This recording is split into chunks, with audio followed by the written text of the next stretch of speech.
Boys and girls, today's Thursday, and today is going to be a very short lesson, but it is still a very important lesson because the words we're going to be talking about today, the homophones we're going to be talking about today, are ones that we use all the time in our writing, when we talk. So these are usual words that we know, and we need to know the difference, and we need to know how we use them correctly in a sentence to make sure that the reader knows exactly what we're talking about. So we've seen these words throughout the year, but I think it's very important that we are reviewing them today, that we make sure we continue to practice these words so they become familiar to us, and every time we're writing and using them, we spell them and use them correctly. So today we're going to focus on two sets of homophones. And a homophone is a word that sounds the same but spelled differently. So the homophones we're going to be working with today, for example, is there, and there. They sound exactly the same. So if you're saying them, well, you're not worrying about the spelling. But if you're writing them and a reader is reading them, then you're worried about the spelling because you need to mean the correct thing that you're trying to say in your sentence or your story. So there, and I like to make that little I into a person because there, if you remember, we actually learned this week in our pronouns. There shows ownership of something belonging to them, right? So there represents ownership to someone. And that's why I drew a little person there, right? Then we have there, and I like to turn that R into an arrow because this is like if we're giving a direction or an instruction, like, oh wow, that I saw that dog over there, or the pencil is over there, can you get it for me? So there is when it's giving a direction, a location, or instruction, right? So there's one of our usual words, and then we have this special word there. It's a different type of word. Do you see how it has an apostrophe there? So in the video or in your anchor chart, you'll notice that this little apostrophe stands for an A. Remember when we learned about contractions and how we take two words and then we combine them and some of those letters get squished into an apostrophe? Well, the letter that's getting squished is an A.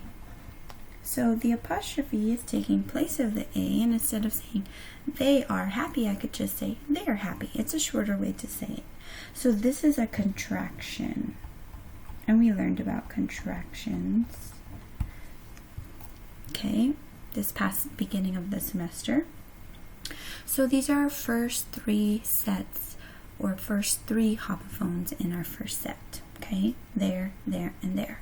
Now they mean very different things. So can we use them any which way we want? No, we have to use them in the way that they are meaning. So your mini lesson today is going to be very short because I want you to practice using your notes to figure out which word goes in the correct sentence. So let's look at number one. There is a great public school in our neighborhood. So you can do lots of things. You can do process of elimination. You can say, okay, they are is a great public school. No, I'm not using it as a contraction. Ownership to someone. There is a great public. Well, they're not owning is. They're not owning the school because it's saying it's a public school. So if we look at this, it's not showing ownership. My last option is there.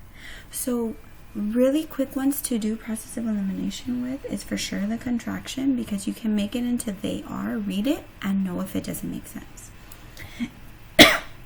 And then you can look at the ownership type and say, well, are they owning anything?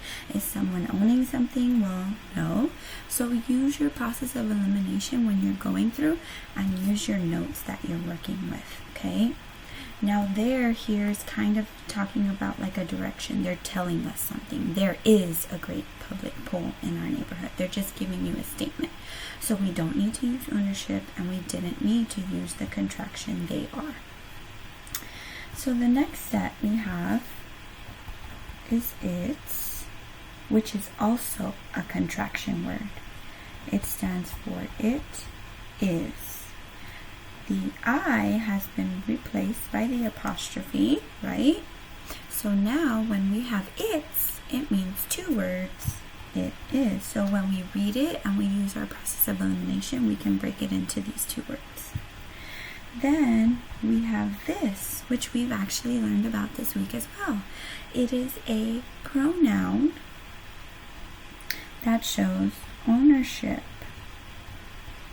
Okay? But now it's to some thing, right? Because it represents a thing. It's. So I could say, its tail was wagging. Well, I'm probably talking about a dog. It's a thing, right? It's not a person.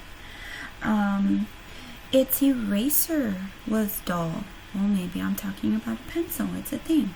So we're showing ownership to something when we don't have an apostrophe here. So let's look at number 2. Remember this one. What do we break it into? What two words? You say it. Ready? Yes, we break it into it is. So awesome way to do process of elimination. I think it is one of the biggest pools around. Wow, that made sense. Okay, so I'm going to keep that in mind. I don't want to take it out yet. But let's check the other one. Am I showing ownership? I think it's one of the, well, I'm not trying to say something owns something else, so I'm not showing ownership in this sentence. I'm giving a statement. I'm saying it is one of the biggest pools, right? So I'm using it in the contraction form, okay? Let me write that here as well, like on there. So today what you really need to know is the meaning of the word that matches with the correct spelling.